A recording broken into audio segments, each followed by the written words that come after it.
Remember who you are. You don't have to have the answers to everything right away. You don't have to have the solutions. You don't even have to know what the next step is. What you have to do is remember who you are. And so I sat up in bed and I just took it in as a mantra. I remember who I am. I'm Barbara Waterhouse. I can do anything.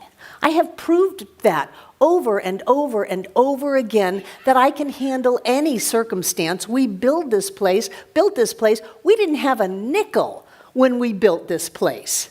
And anyone who knows anything will say, well, you can't do that. But that's what we do. We do the impossible.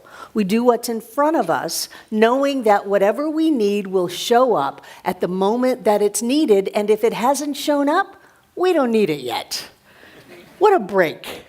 If you don't know the answer, you don't need to know it yet, because you will know at the moment you need to, whatever it is that you need to know. You will do whatever you need to do at the moment that you need to do it. But we get all control-y and say, oh no, I want guarantees and I want insurance policies and I want to know 3 weeks from tomorrow exactly what I need to do.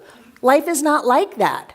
We are an energetic flow of changing reality, blinking in and out of form in nanoseconds. At the moment that what we need is required, it will appear. And so I sat there Wednesday night in the middle of the night and just chanted, I remember who I am.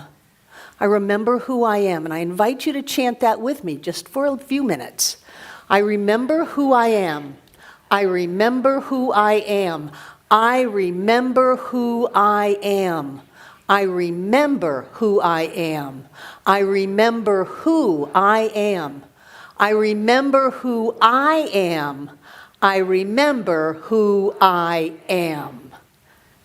And for me, it awakened something that even briefly I had let get away from me.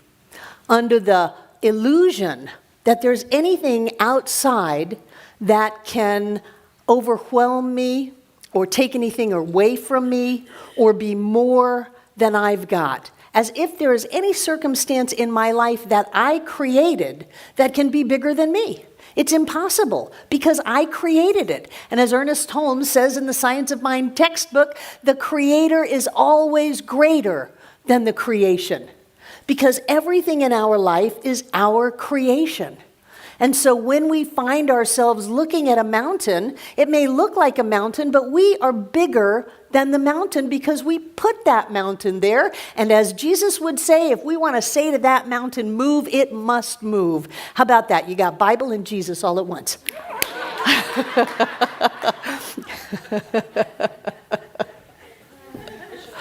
We are individualized expressions of all that is. We are not a little piece of God. We are not even a manifestation of God. We were talking in Monday night, we are like God-godding. It's a new word. You can quote me on that. God is godding as us. Spirit is spiriting as us. The divine is divining, and not like with the little rods. The divine is divining as us. All that we are spirit. All that spirit is us. All that spirit is us. Because in order for a unity to exist, it must exist in its totality at every point simultaneously. Thomas Troward. That means in order for us to be. People say, why do you start that treatment? Have since day one. Why do you start that treatment with, I know that God is in this place because we are here? What does that mean? What that means is that in order for time and space to hold together, in order for us to be alive, all of God must be present in its totality at every point simultaneously, or the physics won't hold up, the math won't hold up, the time and space continuum won't hold up, because we are here, we are evidence of the presence of the divine in us, as us, is us now, fully whole and complete. We are not just only human. We are not just a little piece of God. We are not about to get it together. We are fully orbed, magnificent beings alive and well on planet Earth. Remember who you are.